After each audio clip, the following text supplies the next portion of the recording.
Our next guest is Paula Segal. Paula is here with a whole group, but you will be introducing them.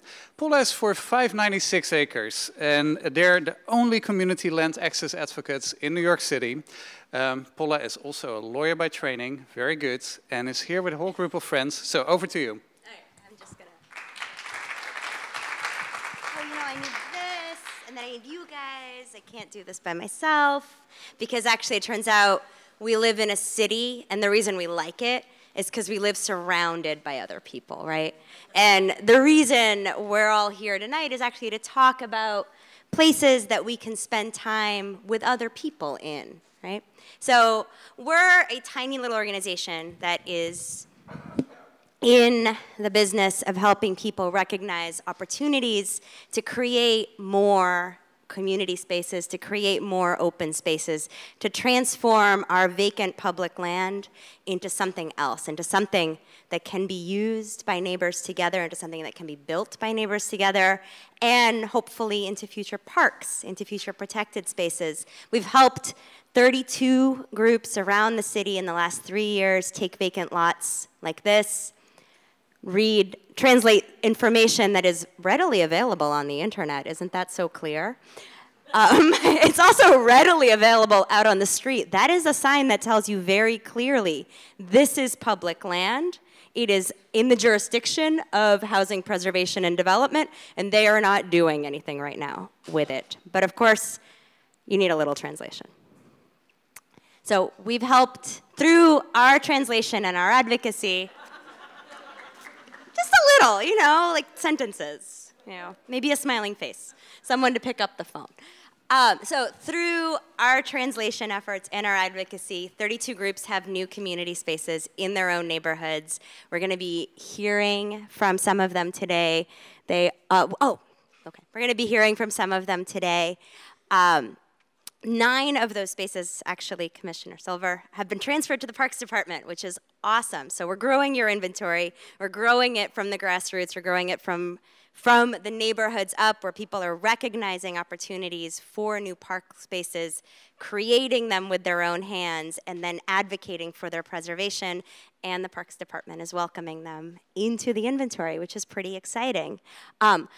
In addition to putting signs on fences, we also have a tool online where we've taken that very clear open data and actually turned it into something a little bit more legible that'll tell you where vacant public land is, that'll tell you where folks are organizing, and our goal is really creating more spaces like this. And this is actually a delivery of produce boxes at 462 Halsey Community Garden, which you'll be hearing about shortly.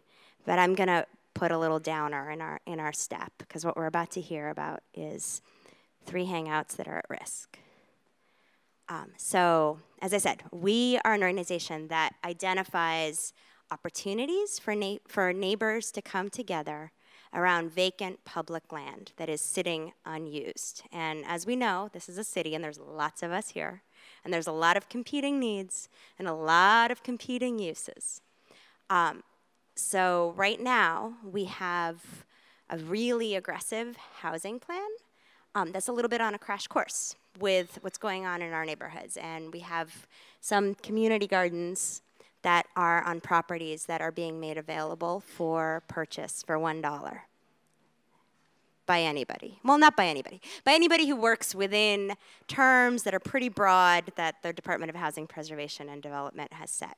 And I'm just going to put that in your mind, but then you're actually going to hear from the gardeners of 3 of these spaces, and they're not going to talk about that, because that is boring and depressing. But I'll be back at the end to bore and depress you.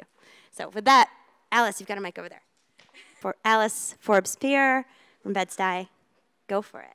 Hi, I'm Alice Forbes-Spear. I'm here from 462 Halsey Community Garden in Bed-Stuy. That's on 462 Halsey between Lewis and Marcus Garvey. Our garden was co-founded in 2011 by Tia Struther and Kristen Bernardi-Rapp. Tia actually grew up in Bed-Stuy on our block. The garden was a vacant lot filled with garbage her entire life. And Kristen was a newcomer to Bed-Stuy. Tia saw the sign on the fence and contacted 596 Acres. Kristen saw the garden on the map. Paula put them together, and in spring of 2012, we opened. we had about 30 neighbors come together and haul out a tremendous amount of garbage and start building with everything we could get our hands on. It was literally wood pallets, bricks, buckets, garbage from the street. Sometimes we'd bring it back in and make it into a garden bed. We were really focused from the beginning on being a space that emphasized both community and garden. So as we started to grow local organic food, we also wanted to be a space that made everyone from our community feel welcome to come in and use the space. So we decided that our gates would be open every single day from April to November, 8 a.m. to 8 p.m.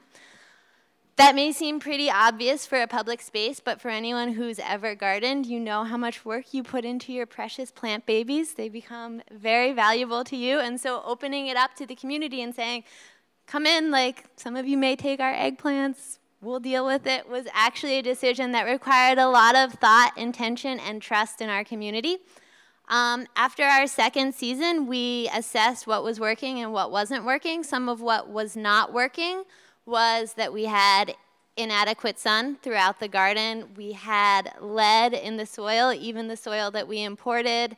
And we didn't feel like the community was using the space as much as we'd like. So we converted to a model that now has over 500 square feet of organic communal growing space and 160 square feet of private growing space.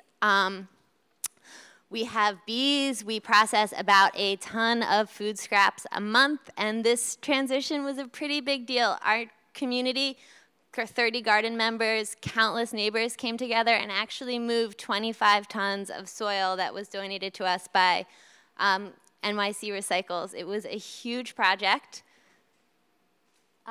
So now we have tons of fruits and vegetables growing, raspberry. Our zucchini is literally this tall, and our beds are this tall. So our zucchini is really about this tall right now.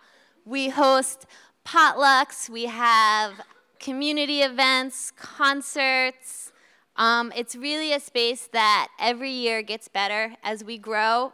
We're in Bed-Stuy. It's a place like many places in Brooklyn where the foundation is shifting.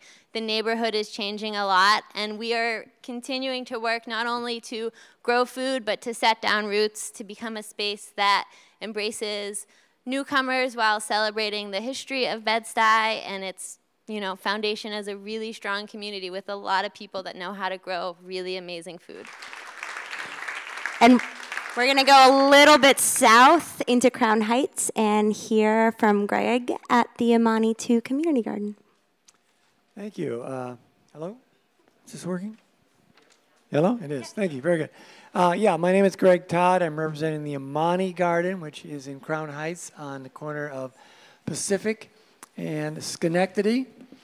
And we got started, in 2007. When about 35 folks took a permaculture design course upstate, and about 4 of us, it turned out, lived in Brooklyn. And we were eager to practice some of our permaculture precepts, and we found that New York Restoration Project had a vacant lot in Schenectady Avenue. So we moved down there and started, in about 2 years, we built an aquaponics setup. We built some water storage tanks. We built an orchard and a number of other design features consistent with permaculture, but not necessarily what hooking people in from the community. A little high concept, I think. So we discovered that chickens really worked well for hooking people in the community. So we built what became the city's largest chicken coop. And we got 50 chickens and consequently lots of kids and lots of folks in the neighborhood. And while they're sitting there grooving on the chickens, we started talking about our aquaponics project and our water storage tanks and our orchard and how the orchard was feeding the chickens.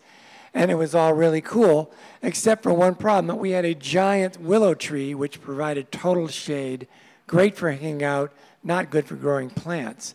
So we discovered incredibly that HPD had been hanging on to this beautiful vacant lot for 25 years right next to our lot. And we inquired, and lo and behold, they gave it to us with, of course, a revocable license, but we ignored that for the moment. And went ahead and built 13 raised beds where we've been kicking some serious vegetable butt over there, growing lots of plants, and also built a greenhouse so we could do our permaculture thing and grow our seeds from our seedlings from seeds in the greenhouse. And so it's really been a great experience for us. And what we found that in this area, there are a lot of new people moving in all the time. And there's no place for them to hang out in the neighborhood. So what we have is, on any Saturday or Sunday, we're going to have 3, 5, 10, 15 people wander in, look at the chickens, see each other, start talking, and pretty soon people from all different backgrounds are starting to connect in a space that otherwise would have been a vacant lot. So this is really a win-win for the community.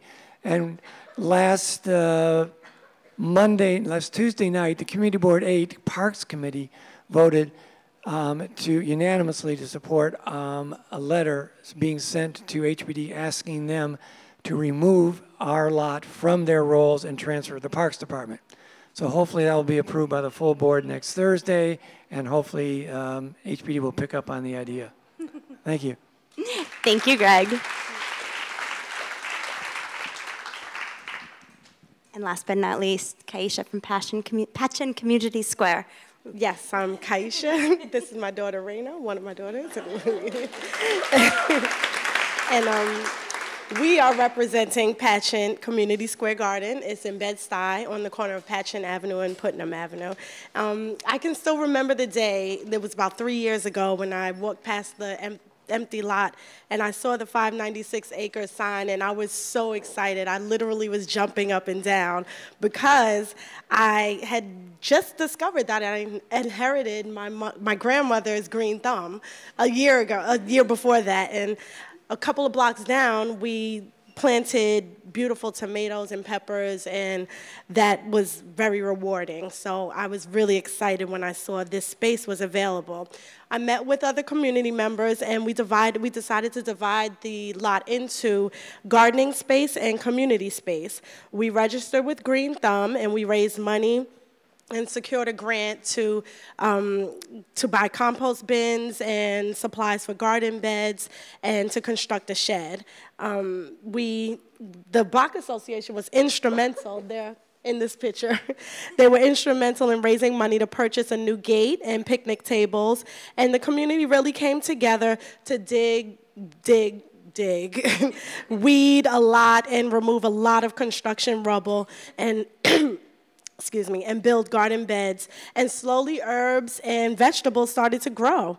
Last spring, one of my friends called me and she said that she needed to take her students to do community service. So I said, yes, I hopped on that opportunity and welcomed them over to the garden, kicking and screaming, of course, because they did not want to dig and weed and remove construction rubble.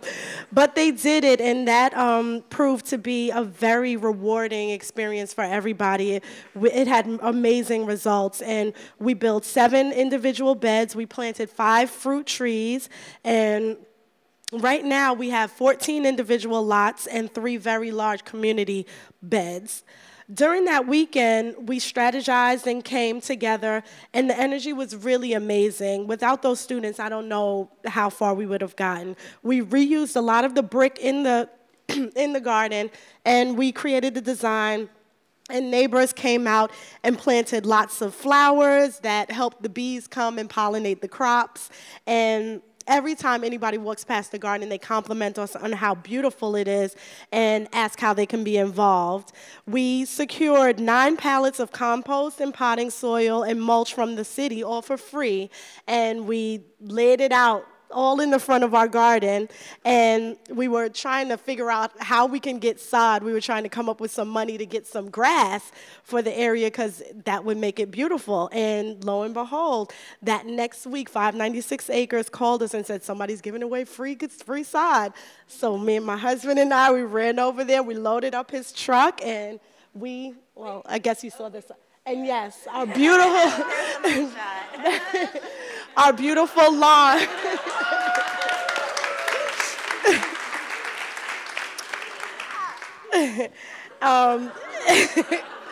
It was amazing timing. The kids play on the slip and slide on the hot days, and during harvest time, we give out fruits and vegetables to anyone that needs it. The garden really brings us together, and it's a great time. We help each other, water each other's plots, and make sure that everybody's growing abundantly. It's a great, wonderful place to meet neighbors and to hang out while we grow and play and have fun. That looks all right. Creating these spaces that are the spaces in our neighborhoods, that are the spaces we need to ground us, so then we feel like we can go out and explore the destinations in our city. These are the spaces that we're working on together, and these are the spaces that we're working to protect. So just to put it a little bit in context, you heard about 3 of these spaces citywide. We could lose 18 in the next, as they're given away for housing development, about a dozen in Brooklyn. We hope that doesn't happen. We're working locally. We hope we'll work with all of you to protect those spaces. And thank you. That's how you get in touch with us.